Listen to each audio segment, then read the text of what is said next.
धीरे धीरे करते आपकी जनजाति वाली क्लास इतनी आगे बढ़ जाएगी, फिर आप पीछे रिवाइज नहीं कर पाए। बहुत बड़ा सिलेबस खत्म करना है अगले 3 माह में, ठीक है। सिर्फ जनजाति सब्जेक्ट नहीं है, इसके बाद तो हिस्ट्री खत्म करनी है, ज्योग्राफी पे जानी है। तो कमार जनजाति ऐसी जनजाति है जिसमें बालों को काफ़ी पवित्र माना जाता है। और द कमार बुक के जो रचयिता हैं वो श्यामा चरण दुबे जी हैं। तो गरियाबंद जिला आपको याद रखना है, आंशिक रूप से ये धमतरी और महासमुंद में भी पाए जाते हैं।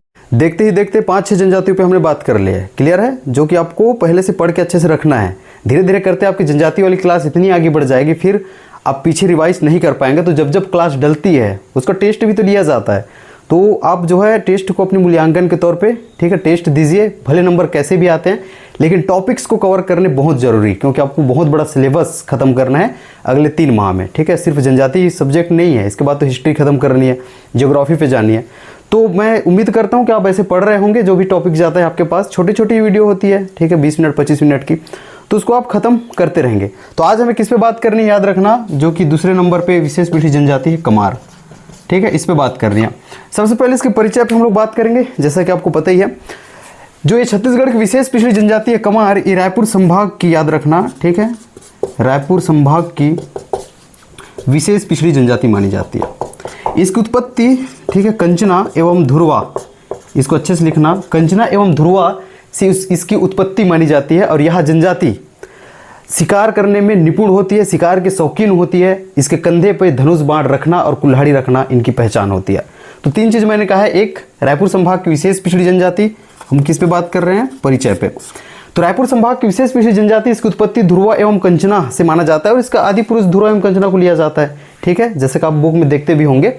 याद रखना है, इनकी मुख्य पहचान नदियों के तट पर निवास करना भी होता है। तो गांव से दूर नदियों के तट पर निवास करना एक चीज हो गया। अपने कंधों पर, ठीक है, मल्टीनाइरल क्वेश्चन में आपके काम आ सकते हैं, ठीक, अपने कंधों पर धनुष बाण, इसको अच्छे से लिख लेना, धनुष बाण एवं कुल्हाड़ी, क्लियर है, कुल्हाड़ी रखना इनकी मुख्य पहचान होती है।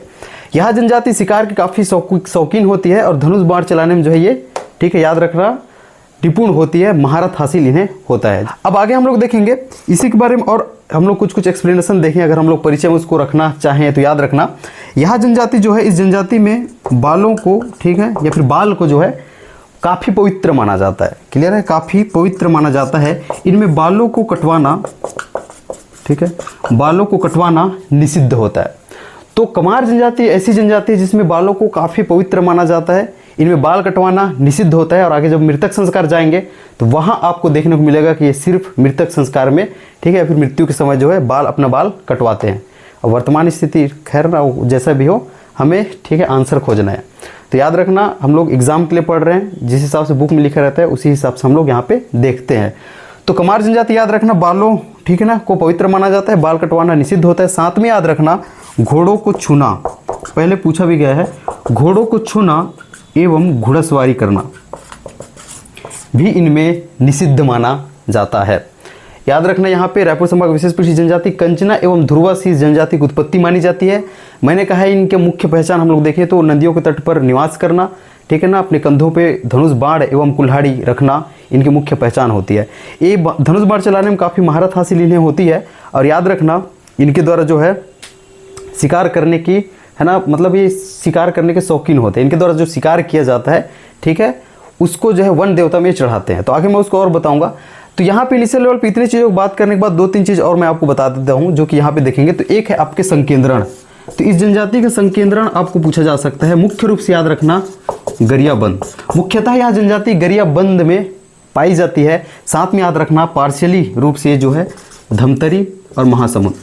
तो आपको पूछे छत्तीसगढ़ में कमार जनजाति की प्रमुख बसाहट, मुख्य रूप से बसाहट किस जिले में है, तो क्या बोलोगे, गरियाबंद। आंशिक रूप से धमतरी और महासमुंद में भी ये जनजाति पाई जाती है, क्लियर है।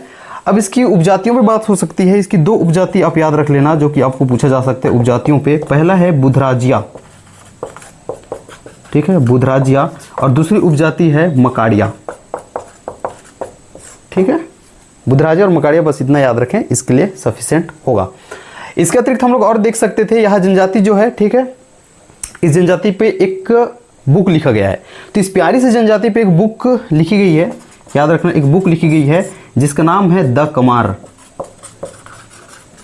द कमार, और इसके रचयिता हैं श्यामाचरण दुबे जी। क्लियर है, इसको लिख लेना, श्यामाचरण दुबे। तो द कमार, ठीक है ना, नामक जो बुक है या फिर पुस्तक है, उसके रचयिता कौन है आपको पूछे तो क्या बोलेंगे, श्यामाचरण दुबे जी उसके रचयिता हैं। तो हम लोग जो है कमार जनजाति के परिचय में इतनी चीज़ों पे बात कर सकते हैं। मैं एक बार फिर से क्विक रिवाइज करा देता हूँ।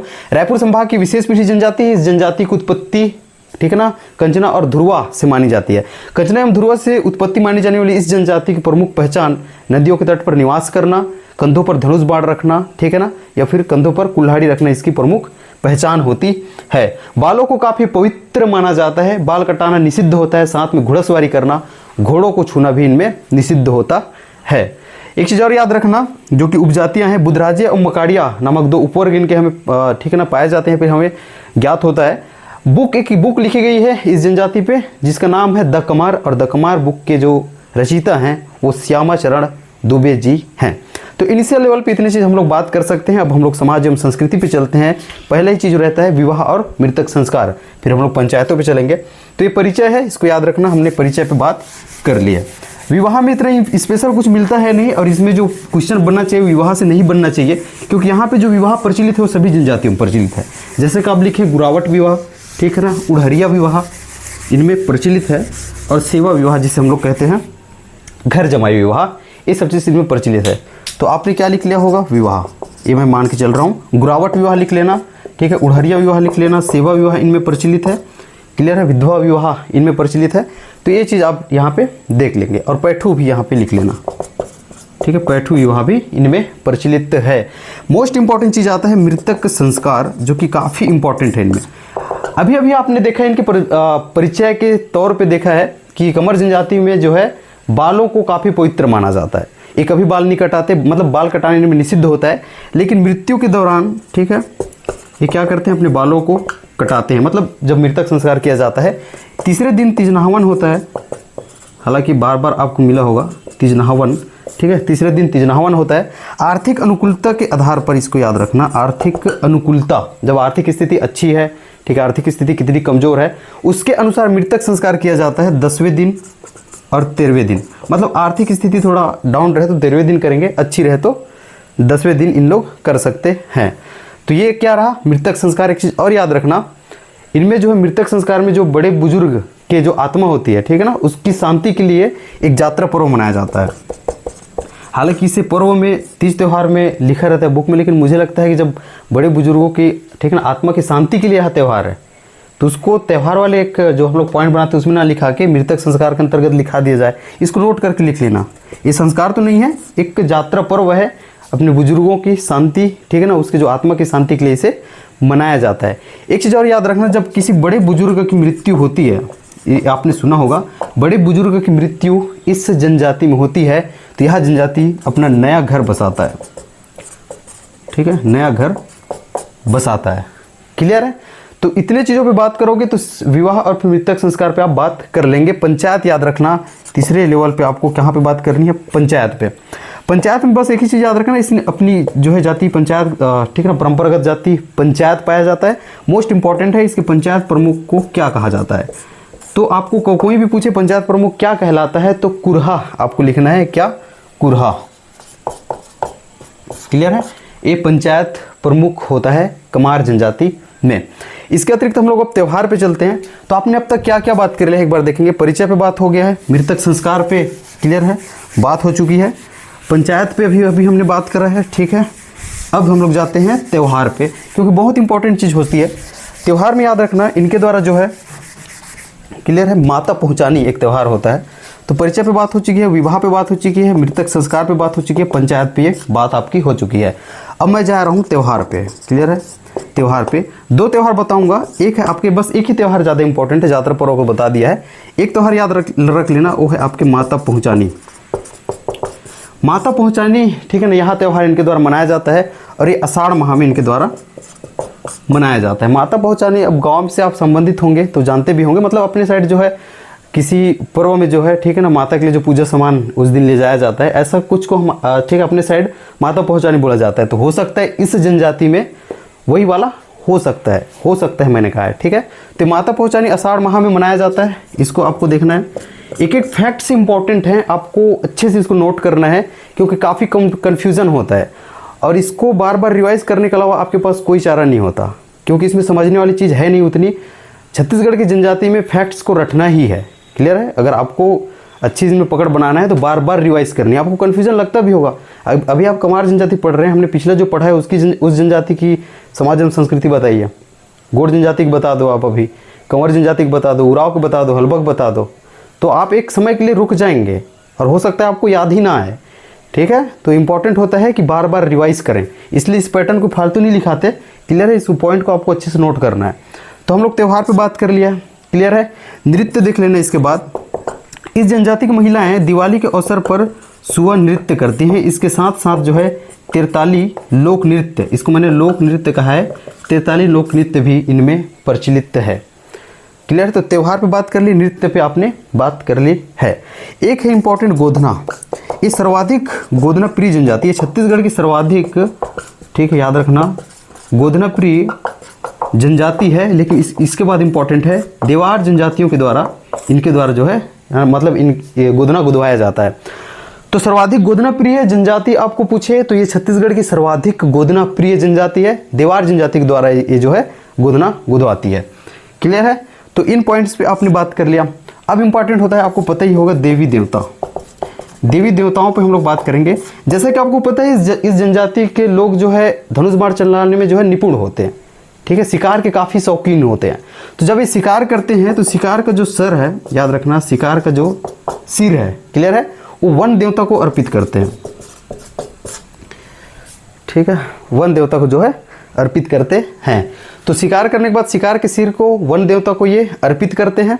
तो इस प्रकार इनके प्रमुख देवता हम लोग वन देवता बोले, ठीक है, आपको पूछा जाए तो वो गलत नहीं होगा, क्लियर है। थोड़ा अगर पसीना उसने कहीं दिख रहा होगा तो उसके लिए सॉरी, गर्मी बहुत ज़्यादा है। तो शिकार करने के बाद सिर को कहाँ चढ़ाते हैं, वन देवता को ये चढ़ाते हैं। वन देवता को इनके प्रमुख देवता कहा जा सकता है। इसके अतिरिक्त याद रखना इन लोग को गाता डूम, ये गाता डूम आपको नया मिला होगा, ठीक है, किसी जनजाति में हमने अब तक नहीं देखा, पूछा जा सकता है गाता डूम। लेकिन वन देवता याद रखना मोस्ट इंपॉर्टेंट है, गाता डूम पोगरी, क्लियर है। और फिर आपके मांगर माटी, ठीक है, ये अपने गांव से जुड़े हुए माटी की पूजा करते हैं। पोगरी मतलब ये अपने पूर्वजों के लिए होता है, ठीक है, और गाता डूम भी होता है। हालांकि पोगरी और गाता डूम दोनों में, ठीक है, एग्जैक्टली किसके लिए पूजा है इसमें मैं थोड़ा सा कंफ्यूज हूँ। लेकिन आप वन देवता याद रखना, गाता डूम, पोगरी और मांगर माटी, बस ऐसी पूछ के वो आएगा, क्लियर है। तो इनकी पूजा, ठीक है, किया जाता है। साथ ही साथ देवी में याद रखना, ठीक है, बत्तीगढ़ माई, बत्तीगढ़ माई, और फिर एक हो जाएगा आपका, ठीक है, छोटी माई, क्लियर है, छोटी माई, इनकी भी पूजा ये करते हैं। लेकिन इससे भी इंपॉर्टेंट मैं चीज़ बोलूँ तो लोहे पूजा याद रख लेना। लोहे पूजा का विशेष महत्व होता है, इस जनजाति के द्वारा लोहे पूजा की जाती है, जिसे ये दुर्गा पूजा के समान, ठीक है, दुर्गा पूजा मतलब देवी दुर्गा पूजा के समान या फिर उसके समतुल्य मानते हैं, ठीक है। तो याद रखना इस जनजाति में लोहे पूजा का विशेष महत्व होता है। इस जनजाति के लोग लोहे की पूजा करते हैं, जिसे वो देवी दुर्गा की पूजा के समान या फिर उसके समतुल्य मानते हैं। बार बार इसलिए बोल रहा हूँ, बहुत इंपॉर्टेंट है, पहले भी ये पूछा गया है। तो कमार जनजाति के समाज एवं संस्कृति के अंतर्गत इतने फैक्ट्स या फिर इतने पॉइंट्स पे आपने बात कर लिया है। इसके अतिरिक्त अब सवाल उठता है कि हमें आर्थिक जीवन को एक बार देखना है। आर्थिक जीवन में एक चीज़ लिखना, ठीक है, आर्थिक जीवन देख लेना। आर्थिक जीवन में एक चीज़ लिखना, वो है इनके बाँस शिल्पकला। बाँस शिल्पकला इनके आजीविका का मुख्य आधार होता है। लेकिन याद रखना हर एक जनजाति के द्वारा, ठीक है ना, स्थानांतरित कृषि की जाती है, जैसा कि हमने अभी काफ़ी देखा है। इसके पहले हमने पहाड़ी कोरवा पे बात की थी, ठीक है, जो कि कल हमने देखा था। तो पहाड़ी कोरवा जनजाति के द्वारा जो स्थानांतरित कृषि की जाती है उसका क्या है, उसे क्या नाम से जाना जाता है, तो वो देवारी है। लेकिन कमार जनजाति के द्वारा जो की जाती है उसे दाहिया कहा जाता है, याद रखना। दहिया भी एक मिलेगा, लेकिन ये दाहिया है, दाहिया और दहिया में भी अंतर है। तो इस प्रकार इसके आर्थिक जीवन को आप, ठीक है ना, देख सकते हो। अब मैं इंपॉर्टेंट पॉइंट्स आपको बताता हूँ, जिसको जो है इस जनजाति के लिए याद करना ही रहेगा। उसको याद किए बिना जो है इस जनजाति अधूरा है, जहाँ से बार बार इसके क्वेश्चंस बनते हैं। पहला पॉइंट, ठीक है, द कमार की रचना किसने की है, आपको पूछे द कमार की रचना किसने की है, तो आप क्या बोलोगे, श्यामाचरण दुबे। दूसरा चीज़, ठीक है, दूसरा चीज़ इनमें इंपॉर्टेंट है, इनमें जो है घोड़ों को छूना, बाल कटवाना, ठीक है, और घुड़सवारी करना, निषिद्ध होता है। तीसरा इंपॉर्टेंट चीज़ है जिसकी पंचायत प्रमुख को कुरहा कहा जाता है। एक चीज़ और यहाँ पे पूछा जा सकता है जो कि चौथे नंबर पे होगा, इनके प्रमुख कृषि को, ठीक है ना, स्थानांतरित कृषि को दाहिया कहा जाता है। एक और इम्पॉर्टेंट लिख लेना, इनकी प्रमुख बसाहट छत्तीसगढ़ में आपको पूछे, क्लियर है, तो गरियाबंद जिला आपको याद रखना है। आंशिक रूप से ये धमतरी और महासमुंद में भी पाए जाते हैं। ठीक है, तो ये तो रहा आपकी कमार जनजाति। इसके पहले हमने पहाड़ी कोरवा जनजाति पे बात करी है। अब इसके आगे हम लोग और देखेंगे जो कि आपके अबूझमाड़िया जनजाति हो सकती है, क्लियर है। तो पूरे करके हमें विशेष पिछड़ी जनजाति को खत्म करना है। उसके बाद आपकी हिस्ट्री की क्लास स्टार्ट होने वाली है, तो आप हिस्ट्री के लिए रेडी रहेंगे क्योंकि उस क्लास में जो है आपको घंटों घंटों क्लास देखने को मिल सकती है क्योंकि उसके टॉपिक्स बहुत बड़े होते हैं। ये तो अभी आपके 20 से 25 मिनट की क्लास होती है, लेकिन अब 2-3 क्लास के बाद, ठीक है ना, अच्छे से तैयार रहिएगा। उसके लिए कॉपी पेन बना के रखें, बहुत अच्छे से हम लोग पढ़ने वाले हैं। तो आज के लिए बस इतना था, मिलता हूँ किसी और वीडियो में। तब तक मुझे दीजिए इजाज़त, अपना ख्याल रखें, अच्छे से पढ़ाई करें। बहुत बहुत धन्यवाद।